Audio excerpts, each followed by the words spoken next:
Partai Perindo terus berjuang untuk mempercepat pendidikan dan kesejahteraan bagi seluruh rakyat Indonesia. Untuk itu, Partai Perindo berjuang keras meloloskan kadernya duduk sebagai anggota legislatif pada pemilu 2024. Karena hanya melalui pembuatan kebijakan yang berpihak dan tepat sasaran, cita-cita perjuangan partai dapat terwujud. Hal itu disampaikan Ketua Umum Partai Perindo saat membuka rapat kerja wilayah Rakerwil Partai Perindo se-Papua yang digelar di Jayapura, Papua. Ya, saya pesan tentunya kepada seluruh pengurus provinsi maupun kabupaten kota dan seluruh anggota dewan juga, mari kita terus tingkatkan persepsi yang lebih baik lagi Partai Perindo di kalangan masyarakat Papua. Karena itu adalah modal besar bagi kita untuk menuju memperoleh kursi yang lebih banyak lagi. Partai Perindo akan tetap fokus mempersiapkan diri menghadapi verifikasi untuk menghadapi kontestasi politik tahun 2024.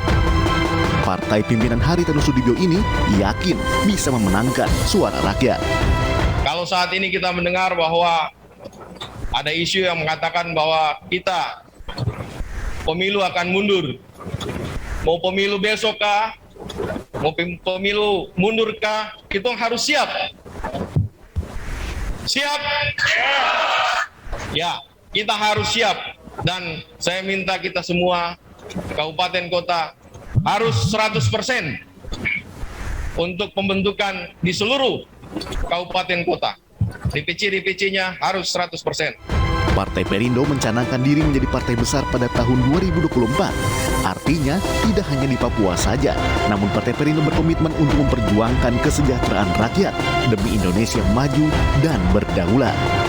Tim Liputan iNews melaporkan.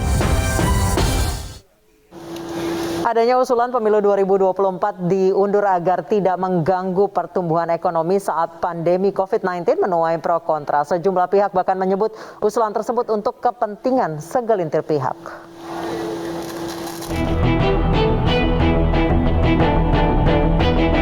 Menjelang perhelatan pemilu 2024 mendatang, sejumlah usulan pun mengemuka di tengah pandemi COVID-19 yang masih terjadi. Ketua Umum Partai Kebangkitan Bangsa Muhaimin Iskandar mengusulkan pemilu 2024 diundur 1 hingga 2 tahun mendatang agar tidak mengganggu pertumbuhan ekonomi saat pandemi COVID-19. Kan pemilu tahun 2024 ditunda 1 atau 2 tahun.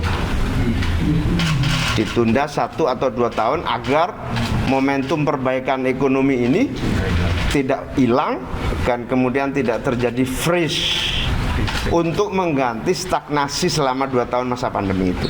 Ya setahun lah, kalau enggak ya sampai 2 tahun maksimal, kira-kira begitu. Moga-moga usulan saya nanti saya sampaikan ke teman-teman pimpinan-pimpinan partai, saya usulkan ke Pak Presiden. Nah, bagaimana, apakah bisa betul? Ya nanti kita lihat saja apakah mungkin bisa diundur atau tidak. Namun usulan ini kemudian menimbulkan pro dan kontra, termasuk Partai Demokrat yang menolak usulan tersebut. Sementara juru bicara Prabowo Subianto menyebut Prabowo menghormati konstitusi dan akan terus menjaganya. Nah, Demokrat harus tegas menyampaikan, tidak boleh siapapun di negeri ini, apapun pangkat jabatan dan posisinya hari ini, yang kemudian dengan entengnya mengatakan ini aspirasi masyarakat. Masyarakat yang mana yang didengarkan? Yang jelas kita keliling ke 34 provinsi, ratusan kabupaten kota yang ada, masyarakat justru mengeluh terhadap situasi hari ini. Saya tidak melihat ada masyarakat yang memiliki harapan itu. Yang jelas itu adalah harapan segelintir pihak yang ingin melanggengkan kekuasaannya. Terkait dengan wacana penundaan pemilu 2024, Pak Prabowo Subianto menyatakan beliau menghormati konstitusi kita dan ingin terus menjaga konstitusi kita serta merawat demokrasi kita yang sehat. Pak Prabowo juga terus berkomunikasi dan bersilaturahim dengan tokoh-tokoh politik lainnya, baik dari partai politik maupun tokoh-tokoh lainnya. Hingga kini usulan penundaan pemilu 2024 masih terus menjadi polemik. Tim Liputan iNews melaporkan. Serangkaian upacara mulai digelar di Bali menjelang Hari Raya Nyepi. Upacara ini pun berjalan dengan protokol kesehatan yang ketat.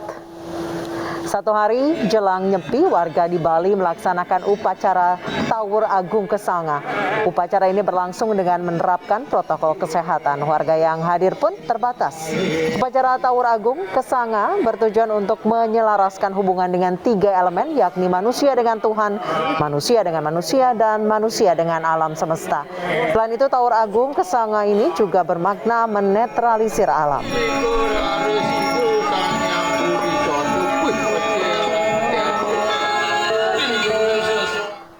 Pemirsa, usai sudah kebersamaan kita dalam iNews sore hari ini. Pemirsa, kita percaya pandemi akan bisa dilalui dengan saling jaga dan saling peduli.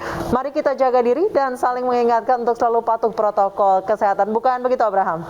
Ya, betul sekali. Jangan lupa pakai masker, jaga jarak, dan kurangi mobilitas. Mari kita konsisten menjaga imunitas tubuh dengan olahraga teratur dan vaksinasi. Kita percaya COVID-19 masih ada dan sebagai bangsa kita akan selalu bersama menanggulangi wabah ini. Salam sehat. Saya Abraham Silaban. Dan saya Anissa Dasuki, mewakili teman-teman yang bertugas mengucapkan terima kasih atas kebersamaan Anda.